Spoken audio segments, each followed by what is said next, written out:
Can I now introduce Linda Clarke? I can't see you on. Welcome, Linda, and thanks ever so much for giving up your time to come and talk to us. I'll just give you, I hope, a few ideas for this initiative you've got on, which sounds really good and encouraging. By the way, this is those pictures on this are from Italy, from a training centre in Italy, because we shouldn't forget that one of the most carbon intensive materials is cement and concrete, and the Italian building unions are really trying to reduce the use of cement completely.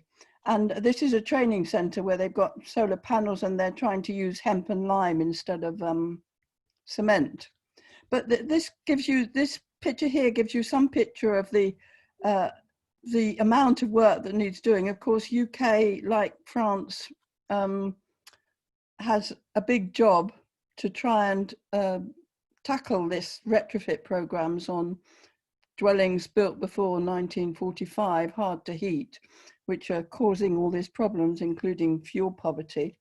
Now, we've just been doing a study of 10 European countries looking at how far climate or energy efficiency is being built into the curriculum of different construction trades. I'm afraid it's a rather sad story, and especially sad in this country. Although Leeds College of Building, I notice you didn't make any mention of Leeds College of Building, because you're very lucky to have Leeds College of Building, which actually has been trying to do something to mainstream energy efficient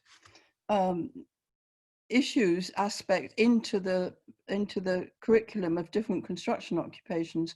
They produce guidelines, which is worth looking at, but I'll put in the chat a link to the report we produced, because it's got at the back the examples of curricula and the guidelines that Leeds has produced as well. Unfortunately, I think the person who was really pushing that at Leeds College has now retired. But of course, across Europe, we have, there's the Energy Performance in Buildings Directive. So there is a requirement for nearly zero energy building and a 40% reduction in end use emissions, because construction is responsible for so much of these. And there has been an initiative which UK has been involved in, which has now petered out, but it was called Build Up Skills, and it covered 30 European countries. Now, I think this was trying to identify the problems with training the workforce that was needed. And I think what it came up with is this very important weaknesses of VET systems, not just in Britain, particularly bad in Britain, but almost everywhere, that there's very little, the problem with building energy efficient building is you really need to know what the other people are doing around you, and to get over this problem of interfaces, because the interfaces where between like the carpenter and the roofer or whatever is exactly where you get the leakages. So that's a real problem, particularly in this country, because the building occupations are very narrow compared to countries like Germany or Belgium. And so this shortage of cross-trade knowledge and skills is one big problem, and the curricula that we have in the colleges. And also any kind of holistic understanding of a house or a building as one integrated system. That includes countries like Germany. So this was a study of energy performance gap, which of course is one big problem, because you may have all these wonderful intentions about building a zero energy building, and then you find it's designed, and then when it's actually built, there's this performance gap. This was a study of the energy performance gap in a number of dwellings, which a colleague of mine, a late colleague of mine, unfortunately, was involved in, looking particularly at heat pumps and the problems of the performance gap in terms of heat pump installation.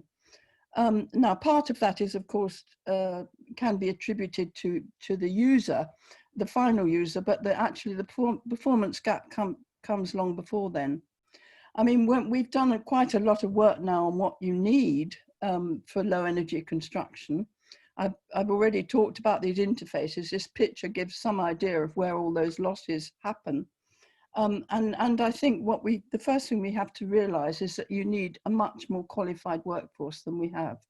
It's not an easy answer. You've produced all these figures on jobs. I'm very skeptical about this job counting approach, because the trouble is at the moment we don't have people who can actually do this, build or do retrofitting, or very few. So there needs to be quite a knowledge element, eliminating thermal bridges, physics, for instance, know-how, which is generally not in the curricula. The curricula here tends to be very much focused on skills rather than knowledge and competencies.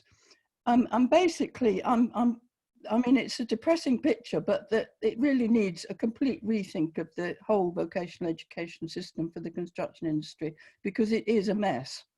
And because you need a much broader profile for each occupation, which you have in other countries like Belgium and Germany, where, you know, a carpenter does a great deal more, or a bricklayer, or an insulator for that matter. A German insulator gets 3 years training. And the insulators I work with in British Columbia, because I'm part of a Canadian project, do 4 years training, and that has a large college element. So this is not an easy thing. I mean, they thought it could be some years ago in Australia and started putting all these apprentices onto insulation. And there was all these fires and few people got killed. So there is a warning here that this isn't a simple answer to simply just pump in a bit of insulation. And the other problem is this gap between the professionals and the workforce in Britain, which has got worse, if anything. It's much more of a class divide than it ever was. Very difficult now to go from a level 2 bricklayer up to become a foreman even, or a contract manager. There's just this gap, partly because the system only goes to level 2. Very few people do level 3, let alone level 4. So that's another big problem, and particularly because for low energy building, you need really to be able to work as a team. Now, that's very difficult in this country because half the workforce is bogus self-employed, half the construction workforce.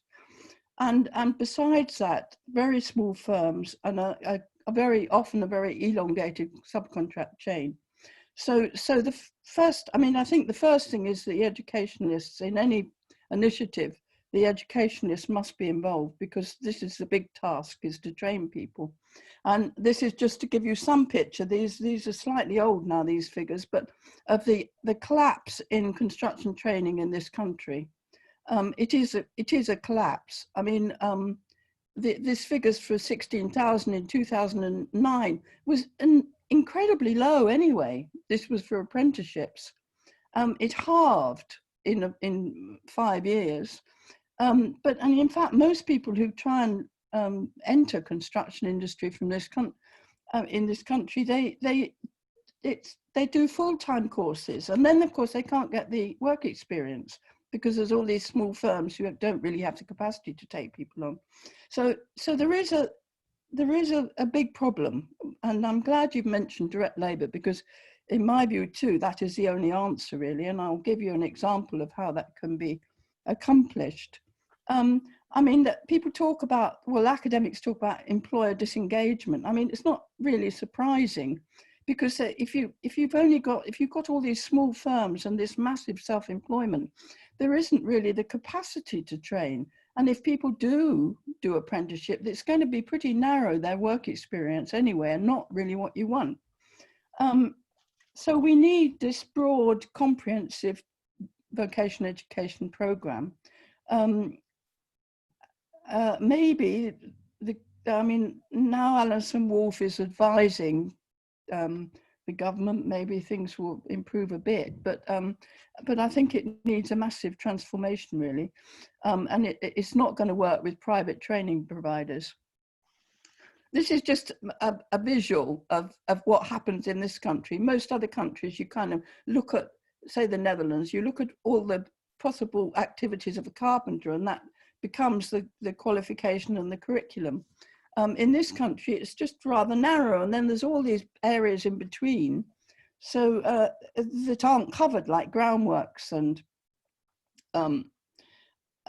those kind of areas that fall in between the different trades. So this is just a picture of the self-employment and the rather depressing picture of the construction industry. Of course, I mean, what's happened is that there's been an enormous reliance now on a migrant workforce instead of training, because of, well, it's not because the training system's collapsed. I don't think they're necessarily related. But there's all these contractual divisions plus the professional divisions, which really don't help the situation when we want a much more coordinated system. So now I'm going to come on to the good news. So I would suggest that you send a few people to Glasgow, because Glasgow provides us, and this is wonderful that we have Glasgow, with the answer. Now they've got a coalition between the Joint Trade Union Council, Glasgow City Council, and Wheatley Housing Association, if you remember the Wheatley Act from the 20s. And they employ in their, so this is what was the direct labour department of Glasgow City Council, which is now called City Building Glasgow. They employ 2,200 construction workers. So it's not insignificant. They've got a manufacturing arm. Now, some of these pictures, if you can see them, it's very well equipped, because they produce all the furniture for the social housing in Glasgow and for nurseries, schools, etc. In this manufacturing bit. Now, I think what's really important about the manufacturing establishment is that 60% of people there have disabilities. And so you imagine this is all tied up with the council, and going there is a real inspiration, because people who felt they could never get a proper job are now properly employed in this manufacturing arm of the city building. It's highly unionized, of course. They have they regulate this. There is some subcontracting, but that's regulated. They have particular regulations governing subcontracting. It's not for profit. There's a strong social ethos. There is some now help from Scottish government, and they also have a very large training provision, which I'll show you a few pictures of, and that covers low energy construction. And they're building a lot of social housing. They've developed a thing called the Glasgow House, which I'm going to show you, and they repair and maintain all of Glasgow City Council stock. Here's Glasgow House, which has been developed by City Building.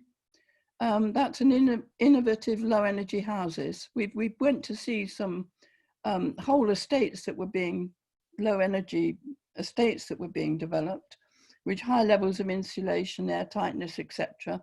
2/3 reduction in energy costs.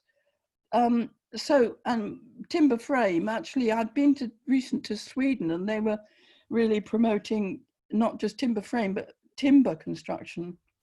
Anyway, high levels of insulation in this Glasgow house, simple form of construction, efficient heating, also using solar panels, and educating. I suppose this is a really important point, really, the residents to benefit from these features. This is now they've also been doing district heating retrofitting. Now, and this is one estate that we saw of 350 units with district heating system, air source heat pump. Now you've got two pictures of that, I hope you can see here, plus the unit that feeds into with the district heating unit there. I don't know whether you can make that out, but anyway, there is a gas backup, which I kind of feel a bit not sure it's necessary really, but anyway. And this is the pictures also of the Queensley Training Centre, which has a 4-year programme, 250 apprentices. Now, what's encouraging about that is that there's a completion rate of 95%, which compares wonderfully compared to what happens generally, where there's an enormous dropout rate in many colleges because of the narrowness of the training. I think the majority then go and work for city building. So there's and all the people we met at city building had all been trained through city building. So there's a kind of continuity there. And of course, a continuity in the sense that Glasgow Direct Labour Organisation was set up in 1920. So that's 100 years ago, wow. This is Wakefield, so that's nearer to home for you. This is developed some years ago by Wakefield District Housing, but actually a very impressive scheme of social housing with green technologies, direct labour, again, built by direct labour, with the apprentices training at Leeds College. So see, you have a big advantage. You've got Leeds College there and heavy trade union involvement in that particular rather impressive scheme. This is just some pictures of the problems of missing insulation and what happens when you do the thermal testing, the testing on it, and thermal bridges. And these are a few more pictures of. We went recently to Enniscorthy in Ireland. Now, and so this scheme at the top is council housing for Enniscorthy, and that's passive house. Now, there's a builder there who's totally committed to building passive house, and he now has managed to build it cheaper than traditional. So these are passive. We went there, and actually, the house we went into was a Syrian refugee was living there, and enormously impressive. With very simple units, a heating unit, and the retrofit scheme here is one that was recently completed in Camden, a housing co-op. So that is to give you some examples to show what can be done. Again, I know the architect on this scheme, and she tells me that it wasn't too expensive, which of course it can be. Retrofitting can be prohibitively expensive. So I finished with this. Anayam Bevin in 1946, when the honourable member says that the number of completed houses is not so many as they'd hoped it would be, he must inquire for the reason into the organisation of the building industry and not in the government's plan for housing. So yeah, I'll finish there. Andy Walker. I'm here. Hello. Thanks for coming along and giving it a bit of time. As I'm sure you lead several parallel lives to be doing all this. But yes, lots of hats. Yes, absolutely. No, I'm happy to be here. Thank you, everybody, for turning up as well on a Saturday morning. I would like to go straight into my slides and talk with those on the screen. So I'm going to bring that up now. This is the intention that I'm going to talk about today. And it's for those of you who've not come across me before, I'd just like to say a few things about what my my journey to here is. I mean, I started a community group in Otley back in 2008, and we were discussing the whole range of issues around energy and insulation, and we had case studies and public meetings and films and open days and so on. On the back of that, I then started a social enterprise company called Sheer Insulation, and this then was profitably super insulating houses to near passive house solution, but small numbers. I'm also I got invited to be the technical editor and co-author of the Haynes Manual on home insulation. which astonishingly rose to number 5 in the Amazon best-selling books list in the first week of its publication, which was quite a surprise. I work with the Leeds Beckett University. This is Professor Chris Gorse, and they've made me a fellow of the Leeds Sustainability Institute. I do public talks. This is a home building and renovation show in Harrogate. I consult on various projects. This is a passive house. It's actually an earthship in the south of England, and I was able to help them with some specific installation improvements in the wings. Recently, Leeds Climate Commission had set up a Leeds citizens jury to look at the issues around climate change, how Leeds might respond to the climate emergency, which was declared on March 29th last year in the city. I was invited to be an expert witness, what they call a commentator, about wide-scale insulation in the city.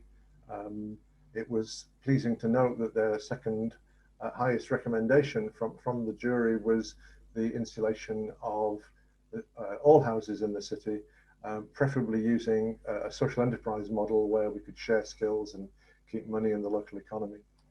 I also spend some of my time at the moment working with a charity delivering food around Leeds. So I'm going to talk about the background of this. This is something that we cannot forget. This is the most important thing that's happening right now. Extreme weather events are happening more frequently. This is in researching this. This is a picture in the Sahara last year, I think, in January. They had 15 inches of snow, where usually it's 37 degrees centigrade. The fires around the world are still raging. We've lost sight of that news story because of COVID, but the Amazon and Africa, as well as Australia, are still on fire. The huge storms that are crossing our oceans and wiping out great swathes of population centres. But we don't have to go around the world very far. This is the English Lake District. Their flash floods are taking out towns and roads. The massive fires that we know about are local as well. Ilkley saw its own fires last year. These are very devastating. And once the drought, when we have a period of drought, then these areas become very vulnerable. And this is one that wasn't reported very much. This is in August last year. There was a tornado in Amsterdam. That's getting a bit close, if you ask me. I rather think of tornadoes happening in Texas or somewhere, but not this close to home. So what's going to happen if all of this really comes to pass? Well, no, and the reason underlying all this is carbon emissions. Here's a kind of a very recent infographic from the government. What it's showing here is that energy, business and residential is well over half. This quite a small figure here, and I think it's based on some inaccurate figures about the decarbonisation of electricity. And I'm going to come on to that a little bit later. Here's the government figures of reduction in greenhouse gas emissions, which is only 2% in a year, whereas, for example, aviation emissions are doubling, have doubled since 1990, and with lots of plans for airport expansion. This is a very bad direction to be heading. The IPCC published their report. It's coming up to 2 years ago when this report came out, and it talks about the very, very rapid reduction in carbon emissions that we must have to stay within the carbon budget of 420 gigatons of carbon for the world. And if we don't stay underneath this limit, then the chances of going over 1.5 degrees C become very high indeed. If we stay below it, we've got a 66% chance. That's still not a very good bet, if you ask me.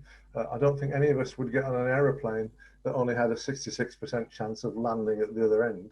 So, and here's the thing. It's worked out that if we have 9 years of business as usual, we use up all the carbon budget to 2050. I understand the last 2 years, carbon emissions globally have been going up. To my knowledge, carbon emissions in Leeds are still going up.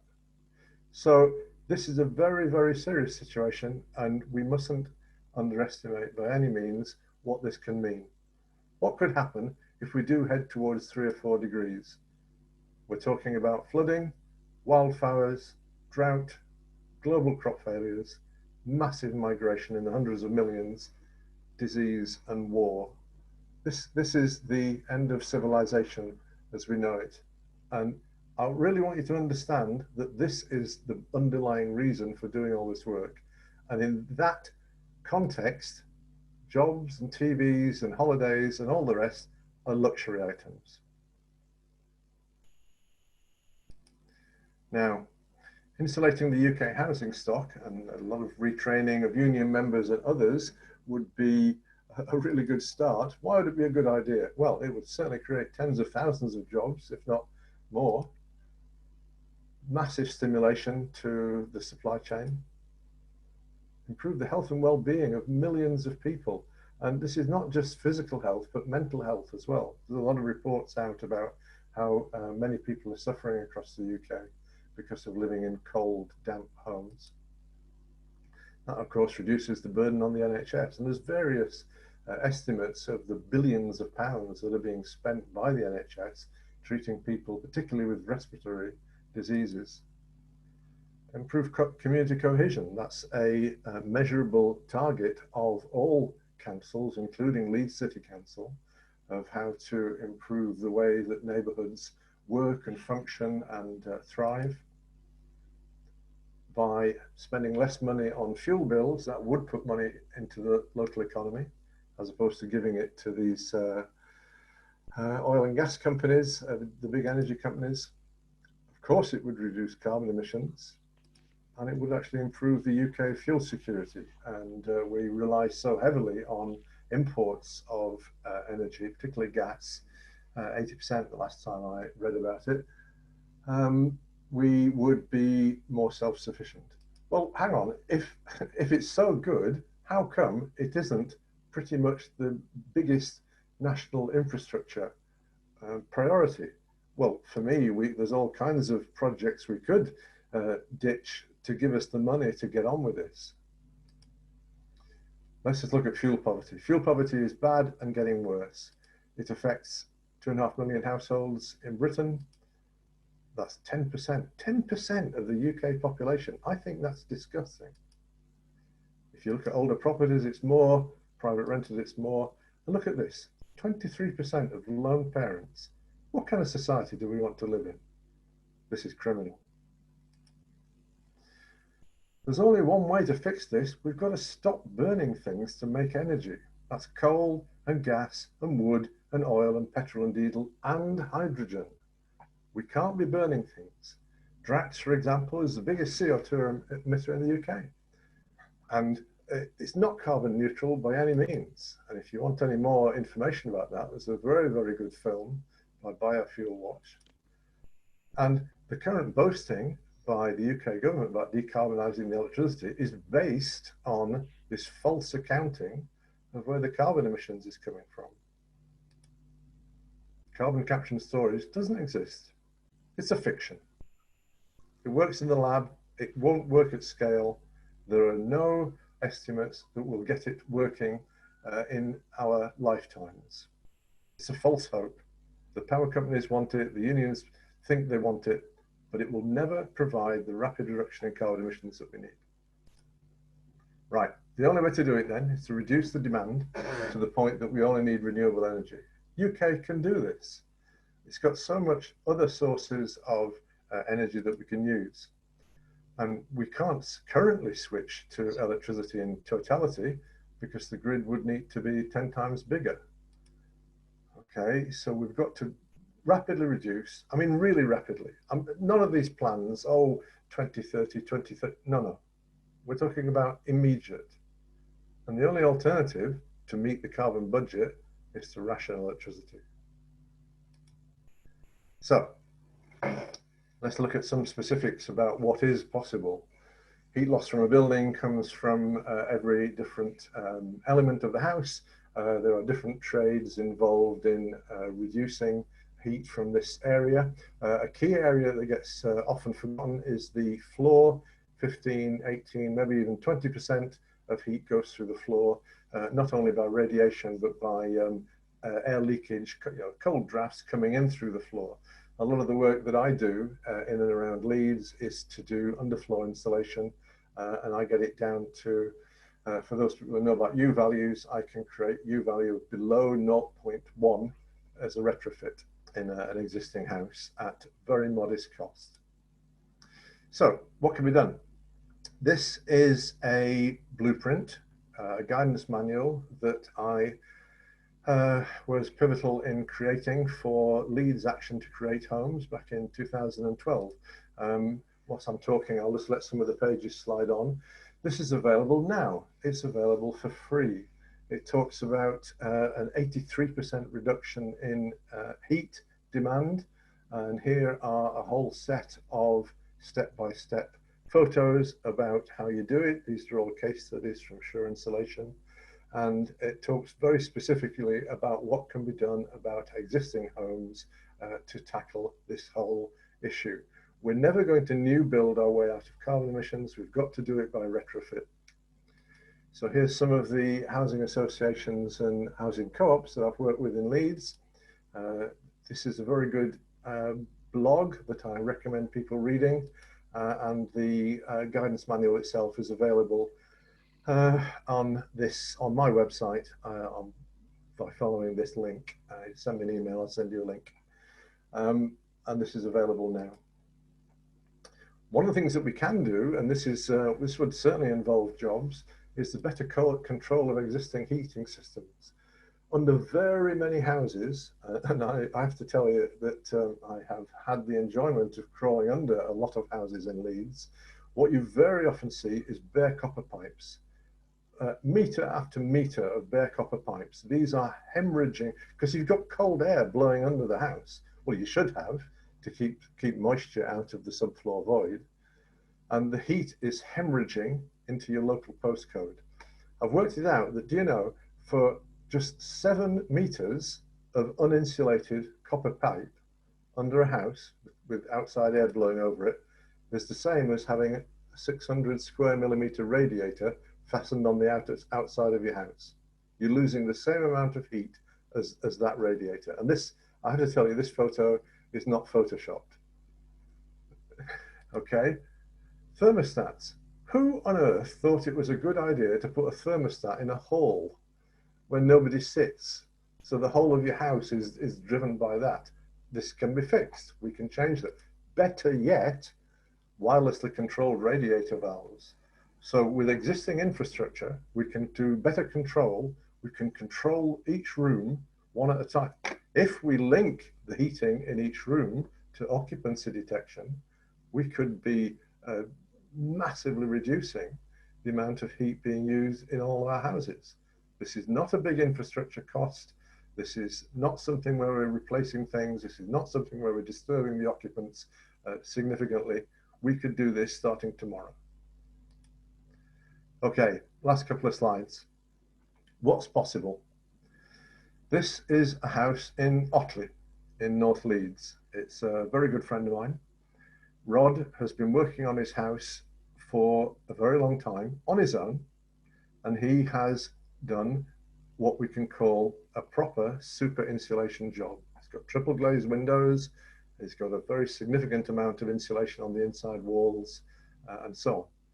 There was a hoarfrost one night, and within a couple of days, all the other houses, the hoarfrost had melted, showing how much heat is leaking through these solid walls. They're not solid, they've actually got 2 skins, but there's a lot of heat leaking through that. You go in his house and it's warm and comfy all the time. And this, you don't need a thermal camera to see that there's something significant happening. Let's describe this house. This house is warm and comfy all the year round. He has a wood burning stove, but he rarely uses it. All his lighting is ultra-bright LED, and that comes from a small solar panel, off-grid for lighting. He had the gas turned off to his house 20 years ago. The mains electricity bill for 1 year, about £40. Now I'm really excited that this is possible in a 100-year-old house in Leeds. We do this, we get rid of fuel poverty, we absolutely sit on carbon emissions, and the work to do it would create a lot of jobs. Here's a house that I insulated in Armley. The room that I did is this one, so it's actually got 3 external walls, this smaller wall, this wall, and then the gable wall at the end of the house. Here's a view of the room itself. This is part insulated. You can perhaps see that there's a very considerable amount of insulation here. It's 150 millimeters of polyisocyanurate Kingspan, and that's the kind of level you need if you're going to get down towards passive house standards.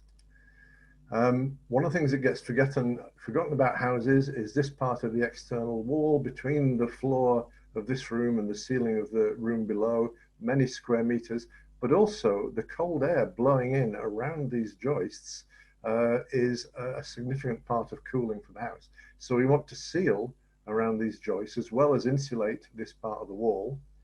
And to protect the wood here, we're going to drop in a borate rod to stop any damp problems in the house. We treat the walls with PVA before we stick the insulation on.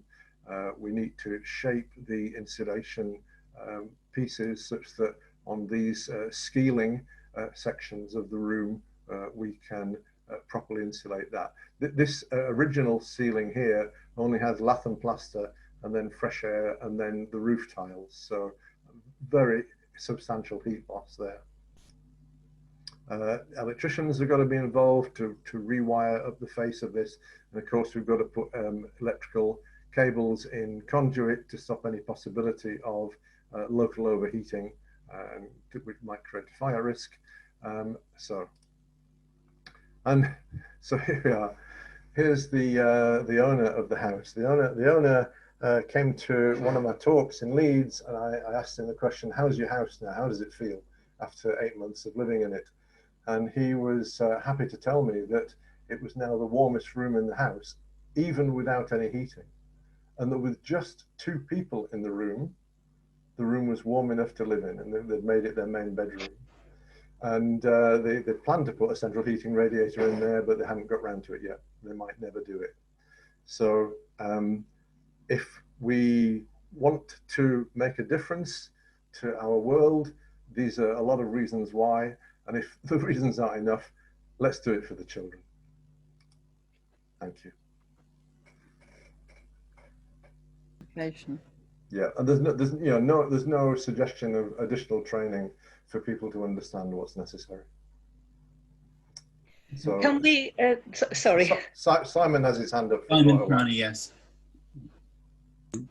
Hi, thanks so much for these 2 presentations. Really interesting, and I kind of imagine the Labour movement, going into battle on these issues against, as you said, the pathetic government scheme. Well, I hope it's not just me imagining. I mean, I hope that's what happens. A question, I think it's to Andy. If somebody said, here's a housing estate, we're not just interested in heat, we're interested in the electric and the cooking. What's your answer given the current state of technology? How do we make that home zero carbon, including the electric and including or not home, but homes, including the electric and the cooking? Okay, some of what we need to do. Okay, a number of years ago, the Building Research Establishment came out with a really good 3-line mantra of how to tackle this whole problem, which I quite like.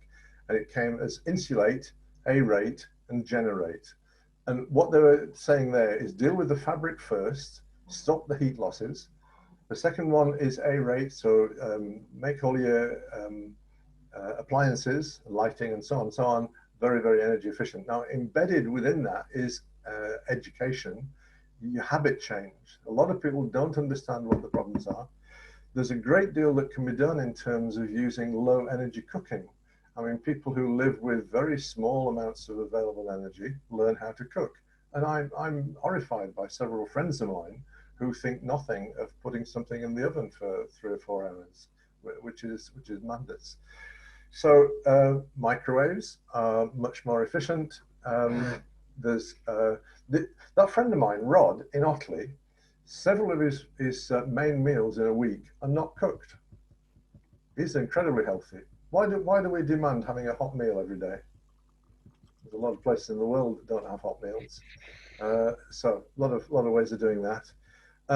In terms of large schemes for multiple houses, yeah, there's lots of opportunities for working at scale, lots of opportunities for reducing costs because you've got everybody on site and you've got so on.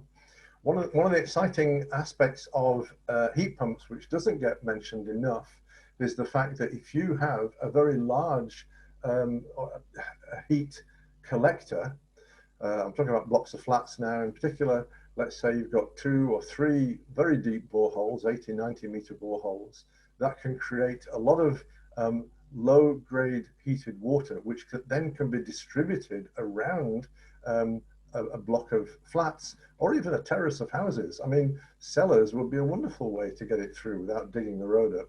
And then in each home, you have a small heat pump, which then provides heat for each home. There's several advantages of that.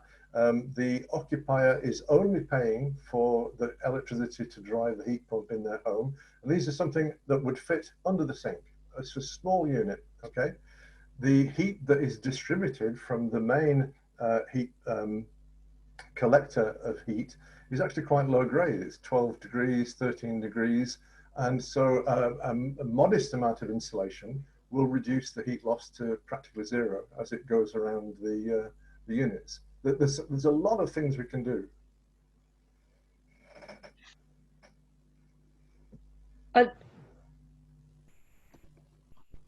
Okay, I don't think there are any more hands up just at the moment. I'm quite anxious to open up the discussion to more people and really get ideas about how we move on from here as a group. I think there's I think we need to be thinking about moving on a working group basis. I mean, we've had some really fascinating meetings. I think it's very clear from the participation that people are really interested in this stuff. But we need to sort of buckle down to looking into these things in more detail.